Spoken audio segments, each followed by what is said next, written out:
In this video, we will learn how to turn 2D shapes into surfaces or solids. To achieve that, I will use the Extrude tool. Before we begin, I should mention that when you extrude two-dimensional open profiles such as lines and curves, a surface will be created. On the contrary, when you extrude two-dimensional closed profiles such as rectangles and circles, a solid will be created. The Extrude tool can be found in the Modeling panel of the Home ribbon. At this point, I will activate the command to show you a few examples. Once the command is active, I have to select the objects I want to extrude. In the first example, I will select the spline and the polygon and press Enter. Then, I need to specify the height of the extrusion. So I will type the number 10 and press Enter. Notice that the spline turned into a surface and the polygon into a solid hexagonal object. In the next example, we will learn how we can extrude a shape on a path. First, I will create the curve that will be the path of the extrusion. To do that, I will activate the Spline tool and click on the center of the circle to specify its first point. I will hold down the Shift key to move towards the Z-axis and click to define the next point of the spline.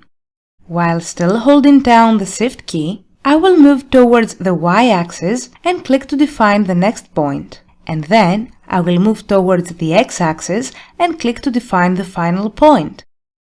I will press Enter to deactivate the tool, and then I will select the Extrude tool to add volume to the circle. So I will select the circle and press Enter. Now, if you look at the command line, there are a few options. From these options, I will select Path, and then I will click on the curve to define the extrusion's path. As soon as I clicked on the curve, the solid object was created. In the following example, I will extrude the circle using the spline as a path, but this time I will select to create a surface instead of a solid.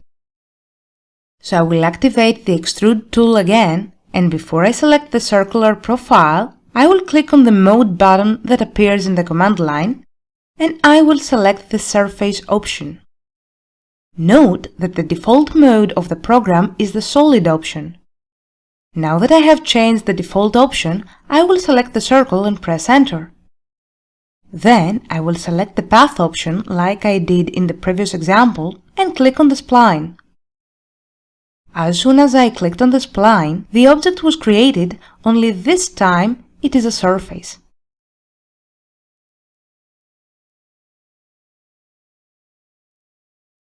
At this point, I will activate the Extrude tool again to show you another interesting option.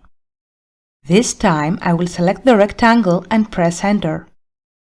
In order to create a tapered extrusion, I will select the taper angle option, type 15, and press Enter to specify the taper angle. Before specifying the height of the extrusion, I will move the cursor along the Z-axis and notice that the extrusion reaches up to a certain point. Now, to specify the exact height, I will type 10 and press Enter. At this point, I will undo the last extrusion in order to see the result of a negative angle. So I will repeat the same procedure. I will activate the Extrude tool, select the rectangle, and press Enter. Then I will select the taper angle option, type -15, and press Enter. At last, I will type 10 and press Enter to specify the height. Notice the difference between the previous and the current shapes. I will activate the Extrude tool one last time to show you the direction option. I will select the polygon and press Enter. From the options that appear in the command line, I will select the direction option, which specifies the length and direction of the extrusion with two specified points. To specify the starting point of the direction, I will click on one corner of the polygon. Then the message specify endpoint of direction appears, and I can either click or type a value to define the length. Personally, I will type 20 and press enter. Notice the result.